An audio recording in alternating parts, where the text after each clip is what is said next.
आज है 29 दिसंबर 2024, दिन रविवार। मधुभाषी में आपका फिर से स्वागत है। चलिए देखते हैं मध्य प्रदेश की फटाफट 25 बड़ी खबरों को।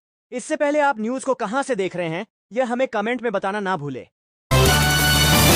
मध्य प्रदेश में 2025 में सरकारी नौकरियों की बम्पर भर्ती होने जा रही है। मध्य प्रदेश कर्मचारी चयन मंडल 15,000 से अधिक पदों पर भर्ती करेगा और 15 परीक्षाओं का कैलेंडर जारी कर चुका है। इसमें स्कूल शिक्षक, ITI, वन, पुलिस, जेल, महिला बाल विकास और स्वास्थ्य विभाग शामिल हैं। भर्ती प्रक्रिया फरवरी से शुरू होकर दिसंबर तक चलेगी। माध्यमिक शिक्षकों के 10,000 से अधिक पदों के लिए चयन परीक्षा होगी, जिसमें खेल, गायन, वादन और नृत्य जैसे विषय विशेषज्ञ भी शामिल हैं। मुख्यमंत्री डॉक्टर मोहन यादव ने ग्लोबल इन्वेस्टर्स समिट 2025 के लिए बेहतर से बेहतर इंतजाम करने को कहा है। शनिवार को सीएम हाउस में हुई तैयारी बैठक में उन्होंने कहा, प्रधानमंत्री नरेंद्र मोदी 24 फरवरी को समिट का शुभारंभ करेंगे। प्रदेश की 8वीं ग्लोबल इन्वेस्टर्स समिट भोपाल के इंदिरा गांधी राष्ट्रीय मानव संग्रहालय में होगा। 20,000 से ज्यादा प्रतिभागियों के शामिल होने का अनुमान है। मध्य प्रदेश में शनिवार को मौसम प्रणालियों के प्रभाव से जोरदार बारिश हुई, जिससे किसानों के चेहरे खिल उठे। मावठा की बौछारों और ओलावृष्टि से कुछ क्षेत्रों में फसलों को नुकसान हुआ, लेकिन विशेष नुकसान की आशंका नहीं है। मौसम विज्ञानियों के मुताबिक रविवार को कई जिलों में कोहरे के साथ हल्की बारिश हो सकती है। कई जगहों पर ओले भी गिरे, जिससे फसलों को नुकसान होने की खबरें आई हैं। बारिश के चलते जबलपुर, रीवा, रायसेन, खंडवा और उमरिया समेत कई शहरों की मंडियों में रखे अनाज भीग गए। बारिश को ध्यान में रखते हुए जिला प्रशासन ने आदेश जारी किया कि 30 और 31 दिसंबर तथा 1 जनवरी को धान का उपार्जन नहीं किया जाएगा। 1 जनवरी से मंत्रालय में ई-ऑफिस व्यवस्था लागू होगी। मुख्य सचिव अनुराग जैन ने सभी विभागों को इसे सुनिश्चित करने के निर्देश दिए हैं। दस्तावेजों को स्कैन करके ऑनलाइन अपलोड किया जा रहा है। 1 जनवरी से कार्यवाही पेपरलेस होगी, यानी फाइलों का भौतिक मूवमेंट बंद होगा। मध्य प्रदेश में आयुष्मान भारत योजना के तहत मुफ्त इलाज के बावजूद मरीजों से पैसे वसूलने की शिकायतें बढ़ रही हैं। आयुष्मान कार्यालय ने निर्देश दिए हैं कि ऐसे मामलों में अस्पतालों को 24 घंटे में राशि लौटानी होगी, नहीं तो रिकॉर्ड खराब होगा और डिसपैनलमेंट की कार्रवाई होगी। योजना के CEO डॉ. योगेश भरसट ने बताया कि रोजाना करीब 6,000 क्लेम में से 1,200 पर फीडबैक लिया जाता है। आयुष्मान कार्ड धारकों से पैसे लेने पर जुर्माना लगाया जा सकता है। पूर्व प्रधानमंत्री मनमोहन सिंह का शनिवार को निगमबोध घाट पर राजकीय सम्मान के साथ अंतिम संस्कार किया गया। उनके पार्थिव शरीर को सेना की तोपगाड़ी पर दिल्ली के निगमबोध घाट लाया गया। यहां तीनों सेनाओं ने उन्हें सलामी दी। इसके बाद राजकीय सम्मान के साथ अंतिम संस्कार की रस्में पूरी की गईं। उनकी बेटी ने मुखाग्नि दी। नर्मदापुरम में आबकारी विभाग द्वारा जब्त की गई 60 लाख रुपए की हाथ भट्टी, कच्ची शराब और देशी विदेशी शराब पर बुलडोजर चलाकर उसे नष्ट किया गया। सिटी मजिस्ट्रेट ब्रिजेंद्र रावत की अध्यक्षता में गठित समिति के समक्ष कचरा पट्टी, खोजनपुर रोड ईदगाह में नष्टकरण की कार्रवाई हुई। जेसीबी से शराब की बोतलों और कच्ची शराब से भरे प्लास्टिक के डब्बों पर जेसीबी चलाई गई। मंदसौर में फिल्टर प्लांट पर शनिवार सुबह क्लोरीन गैस के सिलेंडर से गैस लीक होने से हड़कंप मच गया। इस गैस लीक के कारण नगर परिषद के 8 कर्मचारी भी गैस की चपेट में आ गए। 15-20 मिनट के अंदर गैस का रिसाव होने से नजदीकी स्कूलों में अफरा तफरी मच गई और बच्चों को छुट्टी दे दी गई। सभी को उपचार के लिए गरोठ के इंदिरा गांधी शासकीय चिकित्सालय में भर्ती कराया गया। दमोह जिले के हटा पन्ना स्टेट हाईवे पर शनिवार सुबह करीब 9 बजे एक बस और ट्रक में आमने सामने की टक्कर हो गई। हादसे में बस सवार 24 से अधिक लोग घायल हो गए। कुछ को हटा के स्वास्थ्य केंद्र में भर्ती कराया गया है, जबकि कुछ को सिमरिया के अस्पताल में भर्ती किया गया है। हादसा गैसाबाद के पास व्यारमा नदी के पुल पर हुआ। भोपाल रेलवे स्टेशन पर बने इमरजेंसी मेडिकल रूम ने एक गर्भवती महिला की जान बचाई। महिला तेलंगाना एक्सप्रेस से सफर कर दिल्ली जा रही थी, तभी उसकी तबीयत बिगड़ गई। उसे तुरंत इमरजेंसी वार्ड में भर्ती कर इलाज किया गया, जिससे उसकी जान बच गई। सीधी में भ्रष्टाचार के खिलाफ लोकायुक्त पुलिस ने बड़ी कार्रवाई की है।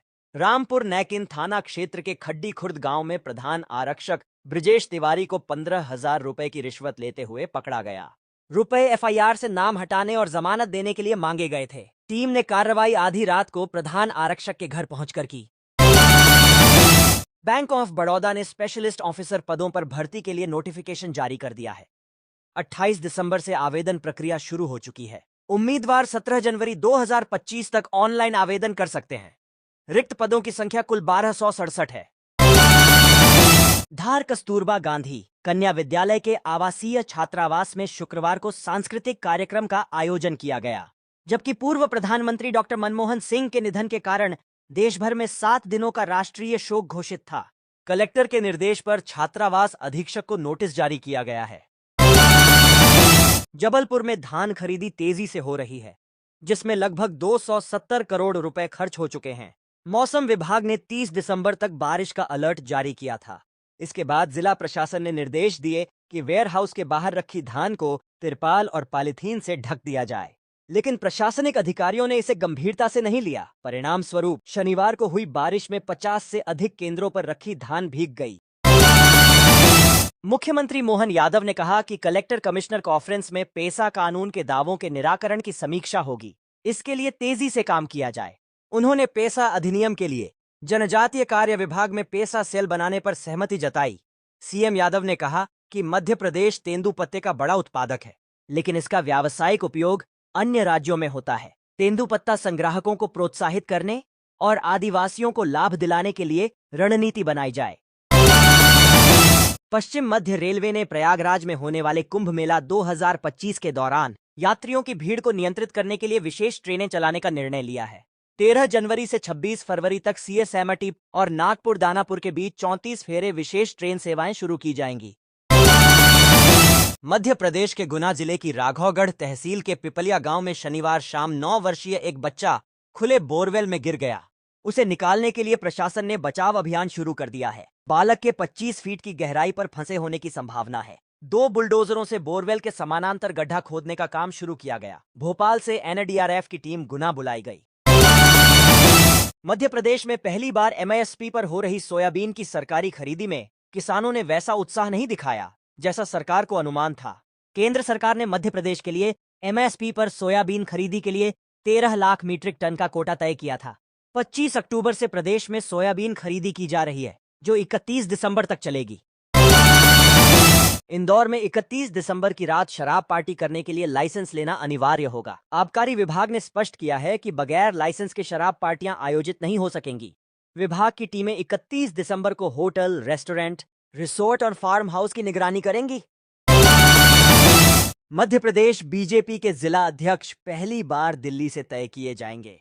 केंद्रीय नेतृत्व ने प्रदेश संगठन को 3-3 नामों का पैनल बनाकर दिल्ली भेजने को कहा है। पैनल में एक महिला दावेदार का नाम भी शामिल करने के लिए कहा गया है। प्रदेश संगठन को ये नाम जिलों की चयन समितियों द्वारा दिए जाएंगे। भोपाल में जमीन सीमांकन को लेकर ग्रामीणों ने पटवारी और जमीन बेचने वाले पक्ष पर हमला किया। गांव वालों ने विशेष डीजी की कार पर पथराव भी किया। इस दौरान एक किसान की पत्नी ने जहर खा लिया। यह घटना खजूरी थाना क्षेत्र के बरखेड़ा सालम में शनिवार दोपहर हुई। पुलिस सुधार सेल के विशेष डीजी शैलेश सिंह ने बताया कि उनके दामाद की जमीन की नपत्ती होनी थी, जिसके लिए पटवारी ने दूसरे पक्ष को पत्र भेजा था। इसी को लेकर विवाद हुआ। भोपाल में आरटीओ के पूर्व आरक्षक सौरभ शर्मा के ठिकानों तक लोकायुक्त को उसी के करीबियों ने पहुंचाया है। सौरभ के 2 पेट्रोल पंप भोपाल और ओबेदुल्लागंज में हैं। इनमें से एक पेट्रोल पंप को लेकर सौरभ का पहले विक्रेता से विवाद हुआ। बाद में अपने 2 पार्टनर्स से भी। अपने रसूखदार संबंधों के दम पर सौरभ कारोबार में मनमानी करने लगा था। उसने पेट्रोल पंप विक्रेता की बकाया रकम को हड़प लिया था। इंडिगो ने भोपाल से हैदराबाद के बीच दूसरी उड़ान शुरू करने का निर्णय लिया है। कंपनी ने इसके लिए एयरपोर्ट अथॉरिटी से स्लॉट लेने की औपचारिकता पूरी कर ली है। 2 उड़ानें होने से सीटों की संख्या बढ़ जाएगी, जिससे यात्रियों को कम किराए का लाभ मिल सकता है। वर्तमान में इंडिगो की एक उड़ान हैदराबाद रूट पर संचालित है।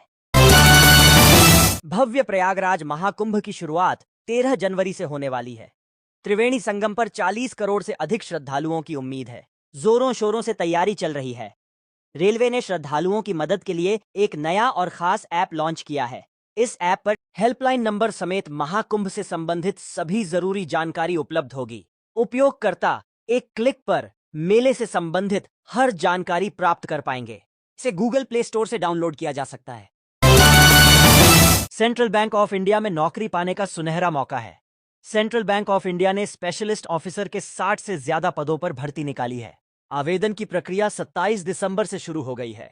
योग्य और इच्छुक उम्मीदवार सेंट्रल बैंक की आधिकारिक वेबसाइट पर जाकर 12 जनवरी 2025 तक आवेदन कर सकते हैं।